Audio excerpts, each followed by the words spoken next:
You're listening to the Around the Huddle podcast, powered by PAC-Hub. Around the Huddle, college sports beyond the game. Hello and welcome into another episode of the Around the Huddle podcast, where we talk about college sports beyond the game. My name is John Groves, thrilled to have you with us today for what will be yet another insightful, entertaining show. I have a great guest on who I've known for some time now. We'll dive into that in a second for, again, a really interesting and in-depth conversation about some of the rule changes in college athletics. But first, a reminder that our show is powered by our good friends at PAC-Hub. PAC-Hub it's a revolutionary product. It's goes in tandem with the transfer portal, and it's a way, if you are a student athlete or if you are a coach, you can find your match. If you're a student athlete, your stats go in there, your height, your weight, GPA, all of those things that allow a coach to find you. And then from a coach's perspective, if you're looking for that lefty pitcher, if you want that sharpshooting basketball player, you can find them on PAC-Hub. So visit PAC-Hub's website at the bottom of your screen, pac-hub.com. That is www.pac-hub.com. As you see, PAC-Hub connecting athletes with opportunity. So big thanks to the great folks at PAC-Hub. All right. On the show, we have had some really cool guests dive into some of the different changes in college athletics, portal, NIL, so much more. Today, we are going to be joined by somebody who is very much in the mix with all of that. And as I said before, somebody who I've known for a few years now. And every time that I speak with her about college athletics, I learn something new. She's truly one of the best in the business. And she's also coming at this from a unique perspective as both a former student athlete and somebody who has worked at both the Division II level, where she is now, and the Division I level. Her name is Christina Chow, and Christina is the Senior Associate Athletic Director of Compliance and Student Services at UNC Pembroke, which is a Division II school in North Carolina. Full disclosure, I did work there for 2 years, had a great experience there working with Christina and the rest of the fine folks in Brave Nation. In addition to that role, Christina also serves as the UNCP Athletic Department Senior Women Administrator. She previously worked at schools like Georgia Tech and Georgia State and was a former defensive specialist for the Armstrong State volleyball team from 2010 to 2013. So again, really excited for this one. And let's welcome in today's guest, Christina Chow. Christina, thank you for joining us today. Hey, John, how are you? I am great. It is always a pleasure speaking with you. Thank you for joining us today. Thank you for having me. Of course, of course. So, okay, your role, Senior Associate Athletic Director for Compliance and Student Services. I think when people hear compliance, maybe there's a little bit of an apprehensive thought there. There's some fear, right? Following the rules, which is so important. But let's dive into your role. What exactly do you do? Yes, so for NCAA compliance purposes, I work with our coaches regarding recruitment and even retention, eligibility, where student athletes, it could be transfer eligibility from, 2-year, 4-year transfers. It could be initial eligibility, so incoming freshmen, making sure that they're eligible coming into us out of high school, as well as continuing eligibility, so students who decide to remain at UNC Pembroke and, stay here 2, 3, 4, hopefully graduate from UNC Pembroke, those situations. I handle our athletics financial aid, so working with coaches to award those scholarships and making sure I've got all the paperwork down. And then also making sure, honestly, like all of our coaches are following NCAA rules, whether it's, extra, what benefits we can offer students or playing in practice seasons and scheduling their schedules out and making sure they're following like time management rules for NCAA purposes. One of the things that has always intrigued me, and we've had conversations about this in the past as well, but all of the different rules that the NCAA has, how do you keep track of those rules and how do you apply certain situations to make sure that, hey, this is okay, this is by the book, this is not okay, we can't do that? Yeah, I will be the first to admit, like, I do not know like every single rule off the top of my head, right? And I think too, NCAA rules are like ever changing. Bylaw 13, which is recruiting for Division II, just got gutted and changed. So they took out a lot of those rules just for Division II purposes, making things more flexible and a lot easier for coaches and student athletes from a recruiting perspective. So things that I knew from 2, 3, 4 years ago are now have changed in the last like 3 or 4 months, right? So I will be the first to admit, and I tell our coaches this, like I do not know everything. Like some days if they send me a question or they want me to look into something, I may have to take a little bit to look in the manual or reach out to a colleague or to the conference office to discuss a scenario or situation. I would say sometimes like too, NCAA rules can be very black and white. So I think compliance can help maybe look into some of the gray area and maybe find loopholes for coaches and student athletes that can get them to the yes that they're looking for, depending on what they need or what they want to try to pursue. Is there like a book that you have, some sort of big, massive rule book with all of the stipulations? Yes. So NCAA Division 1, 2, 3, we all have our individual like NCAA manual that we have. I think Division 1's is probably a lot larger than us. We're kind of in the middle.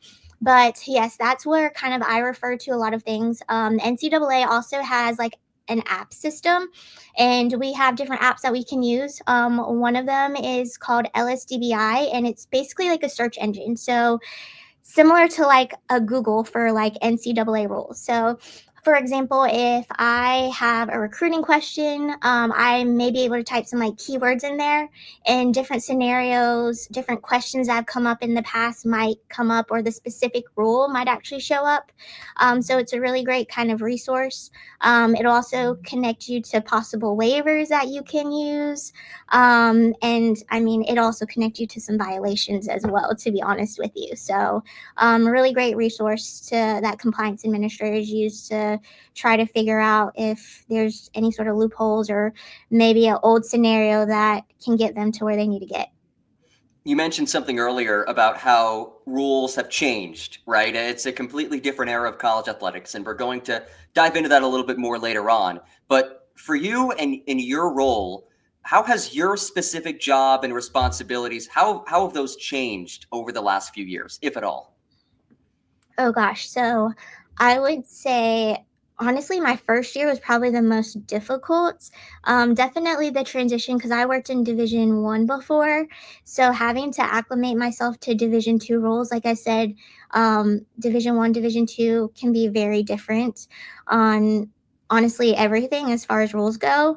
But then that first year, I got here in 1920. So the middle of my first year, COVID happened, right? And then all of these COVID changes and student athletes getting COVID waivers and figuring out, financial aid and what was going to happen, as far as a new freshman class coming in. So that was definitely difficult to get through my first year. And I think, if anything, things have gotten a little bit easier just from that situation. But I mean, things are continuing to change.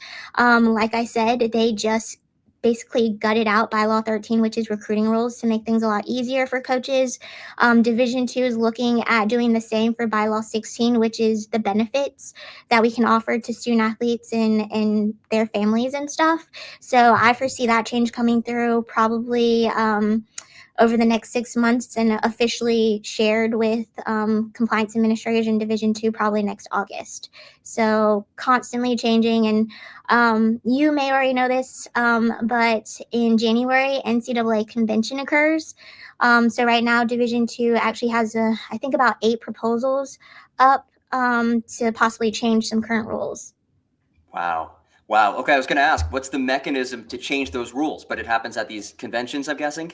Yeah, I mean, it is a long process. Usually the year before, usually conference offices or institutions may work together to create some new proposals. Those will be shared with the division usually in August, September. We'll have kind of a general idea of what those are. We just got some additional information. They usually share like a Q&A guide on some additional questions that have come up over the last few months. But in January at the NCAA convention is when schools will actually officially post their votes for each rule. That's fascinating. So you said one of the bylaws, bylaw 13, right? You said that has already changed. They just scrapped that. Yes, in Division Okay. 2, it still exists, but it has condensed down into just a smaller format. They've tried to make things a little bit more lenient. I think too at the Division 2 level, we are very small offices. Right now, I'm the only full-time compliance person. I have Matt, who's our assistant director of compliance, who's kind of in this temporal, who helps me out. But a lot of Division 2 compliance offices, one, maybe two people. So we just don't have a lot of help when it comes to monitoring and educating. So I think the purpose of kind of condensing down division or bylaw 13 is really to help compliance administrators, because quite frankly, like, there's no way that we can cover everything and monitor everything and catch everything that happens. Hi, I'm Michael. I'm one of the PAC-Hub's AI specialists. Today, I want to show you why PAC-Hub is the ultimate platform for college baseball players looking to transfer to a new college program. First, let's take a look at our extensive network of coaches. With over 150 coaches actively using our system, you have a huge pool of experts to connect with. Imagine having access to all these experienced coaches searching for talent like yours. You even have the ability to connect with any of these coaches via our internal messaging system. This means more opportunities to showcase your skills and find the perfect new team. Now let's switch gears and see things from a coach's perspective. Coaches can easily search for athletes by position or stat. Let's say I'm looking for a left-handed pitcher with good pitching stats. With just a few clicks, I can find top-performing pitchers who meet my criteria. This efficient search functionality ensures that coaches find the perfect fit for their teams and athletes get matched with opportunities that suit their strengths. PAC-Hub is all about connecting talent with opportunity. Whether you're an athlete looking to transfer to a new college team or a coach searching for the next star player, PAC-Hub has the tools you need to succeed. Don't miss out on the chance to be part of this amazing community. Join PAC-Hub today and take the next step in your baseball journey. Visit www.pac-hub.com to sign up now. You mentioned that things are different between D1 and D2, and you have a unique perspective at that because you were at Georgia State, at Georgia Tech, and then you go to the D2 level now at UNC Pembroke. What are some of the biggest rule differences between Division 1 and Division 2? To me, I think recruiting can be a little bit different. Obviously, like, the recruitment in general is the same when it comes to coaches, but maybe recruiting rules are slightly different as far as like official visits and unofficial visits go and how we handle those. I think financial aid's a little bit different too. And that's changing in Division 1 right now too, with scholarship numbers and amounts that Division 1 schools can offer. But in Division 2, we are an equivalency. We have equivalency sports, which means that we don't necessarily have to offer full scholarships to everyone. Every sport gets a certain number of scholarships that they can offer, and of course, it's up to each institution if they want to offer that full amount or if they want to just offer part of that amount of scholarships. And we can split those scholarships in as many different ways as we want. So, for example, in FBS Division 1 football, if you're on scholarship, you are most likely on a full scholarship. In Division 2, we are splitting up scholarships, over a certain, number of student athletes. So we may not have anyone on a particular like true full scholarship, but they'll be on some sort of athletics aid to help them cover some of those expenses.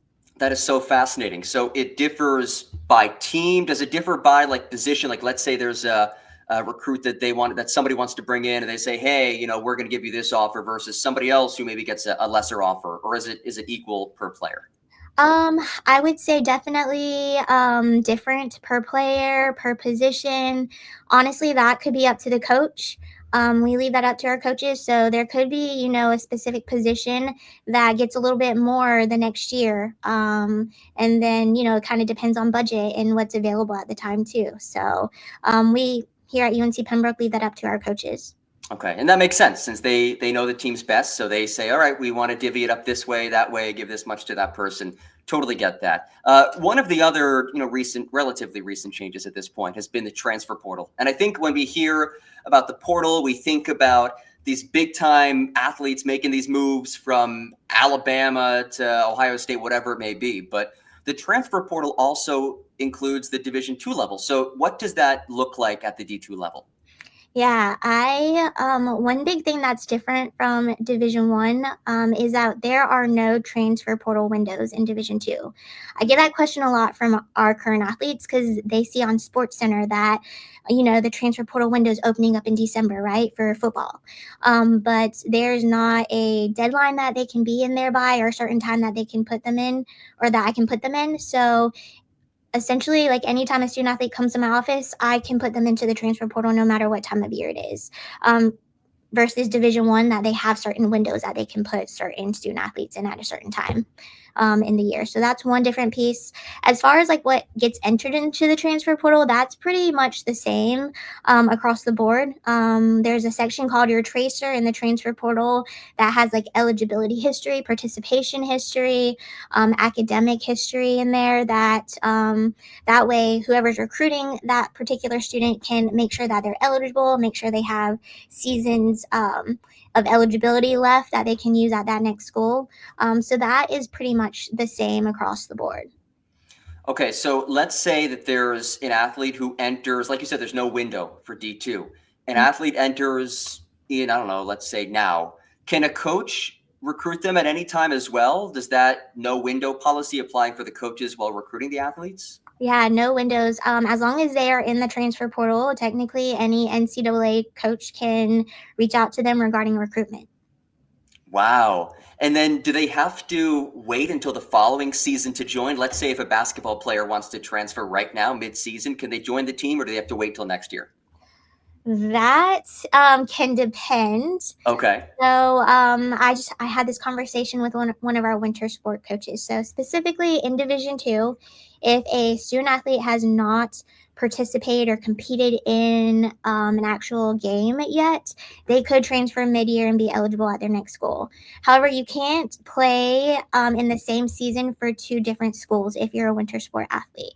So Okay. if they've already participated in some of their like basketball games in November, right? And they transfer mid-year, then they won't be eligible at their next school because it's all within the same season. Interesting. So Yeah. 1 minute, if they play just 1 minute, that's it. They can't. Yes, correct. Wow. Correct. Okay. And I mean, playing in 1 minute, one play of a game in Division Two right now, you use a season of competition. The only exception is in football, which is similar in Division One, where in their initial year, they can participate in Division Two. We can participate in up to 3 games in their initial year and not use a season. But all of our other sports, as soon as they play in accountable contests, they use a season in their sport. Wow. That's fascinating. So 1 minute, one play, that's it. That counts as a season for them. Yep. And I mean, unfortunately, we've had a couple scenarios too where this happened in football. A student athlete, I guess there was a mix up with a student athlete and coach, I guess, I don't know if the student just misunderstood, but hopped into a play of a game and wasn't supposed to, and then didn't play the rest of the season. And unfortunately, like had to use a season that year. So football is one of those, you kind of, there's not really time to like do substitutions, you know what I mean? Right. So it's just kind of depends on the sport, I guess. Wow, that is so interesting. So, okay, I think that there are a lot of people who talk about a lot of these rules, and a lot of them are very confusing. And, I've worked in college athletics, and I'm still very confused by a lot of these different policies. So from your perspective, what are some of the biggest NCAA rule misconceptions that you hear about, whether it's from athletes, from coaches, from people in the media? What are some of those big misconceptions? Oh, goodness. This one's a good one. Or maybe just rules that people misunderstand or don't fully comprehend, if anything comes to mind. Yeah, I would say one, definitely the financial aid side of things, I think can be a little confusing, especially if we have transfers who've maybe come from a Division I. Some of the financial aid that we offer at Division II is just not the same as Division I. So there's, I think, sometimes a little confusion on that end. I'm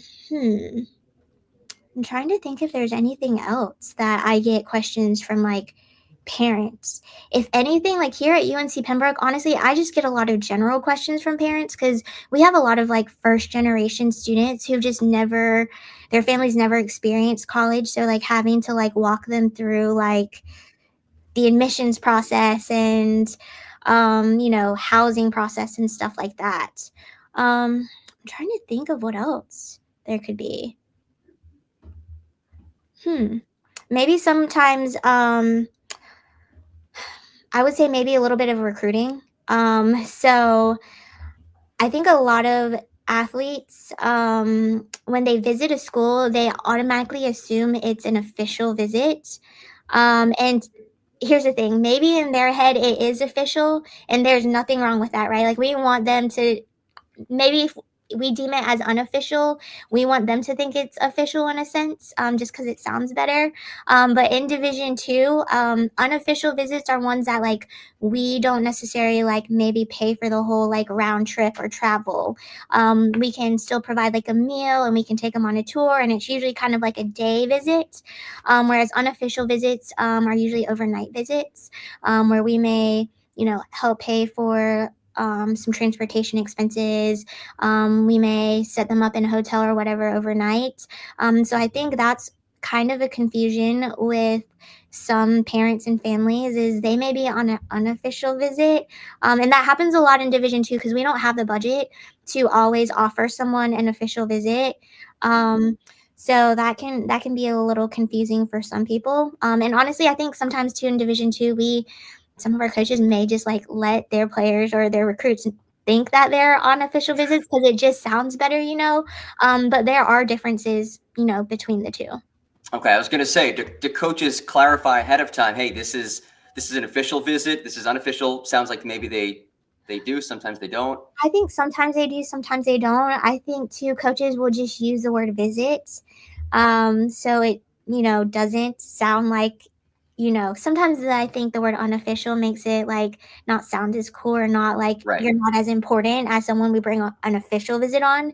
So, and like I said, like Division II wise, we just, our schools and departments, athletic departments, we just don't have the budget to offer an official to every single recruit that comes through, So it's kind of a way for our coaches to provide a visit and be more financially savvy, I guess you can say, with their budget.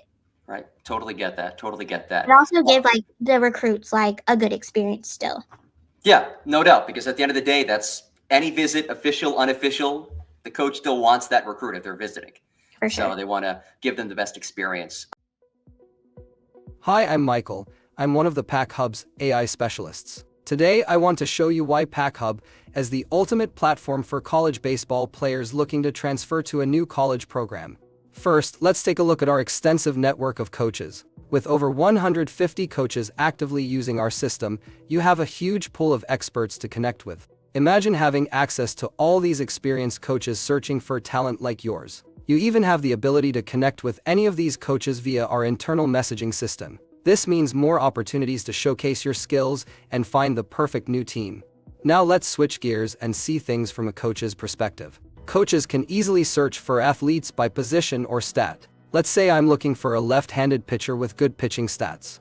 With just a few clicks, I can find top-performing pitchers who meet my criteria. This efficient search functionality ensures that coaches find the perfect fit for their teams and athletes get matched with opportunities that suit their strengths. PAC-Hub is all about connecting talent with opportunity. Whether you're an athlete looking to transfer to a new college team or a coach searching for the next star player, PAC-Hub has the tools you need to succeed. Don't miss out on the chance to be part of this amazing community. Join PAC-Hub today and take the next step in your baseball journey. Visit www.pac-hub.com to sign up now. You come at this from an interesting perspective, right? We talked about your experience. working at D1 schools. You were also a student athlete back in the day, played volleyball at Armstrong State. So let's dive into your journey to get to where you are, because I think it's really cool for student athletes who say, yeah, I want to stay in sports. I want to kind of give back to student athletes and show them the way and impart some of my wisdom on them. And I've seen you do that in a couple of different roles. But let's go back to your playing days. When you were a student athlete, did you know that you wanted to work in college athletics?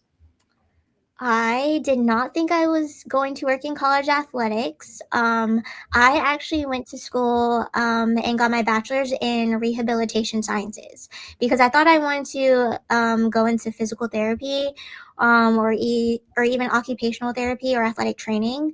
And not necessarily even like at the collegiate level, just like in general. If even if that was like outpatient, right? So but as I progressed through my time at Armstrong College, I had a really great mentor who was also our compliance person.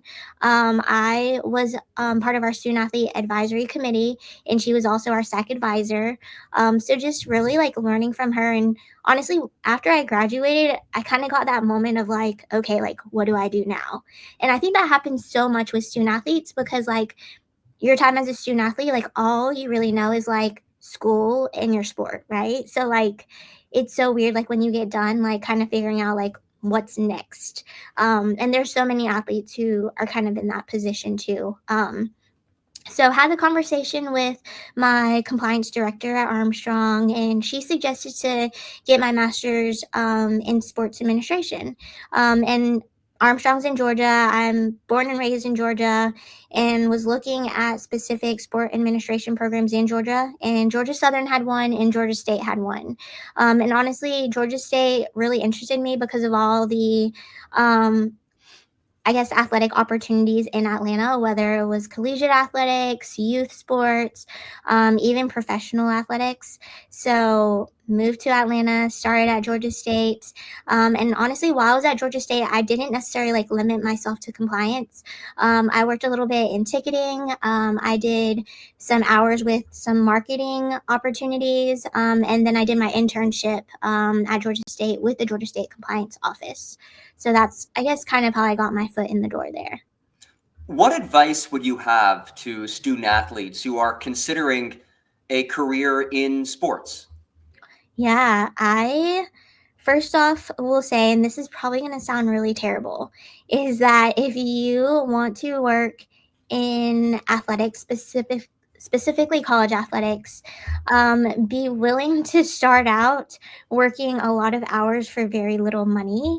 And I hate to say that as like a negative thing, but I always think it's like important for people to realize like what they're getting into, right? Because if you don't realize like, hey, like you're gonna be working nights, weekends, sometimes holidays for basically peanuts, like this is probably not the job or place for you. But I mean, I definitely love what I do. I think if you enjoy working with some amazing just groups of students who honestly like amaze me like day in and day out, have really great work ethic and good time management skills and stuff. I think it can be a really rewarding like opportunity and just position to be in. And obviously, like I've worked my way up and excited to be where I am right now.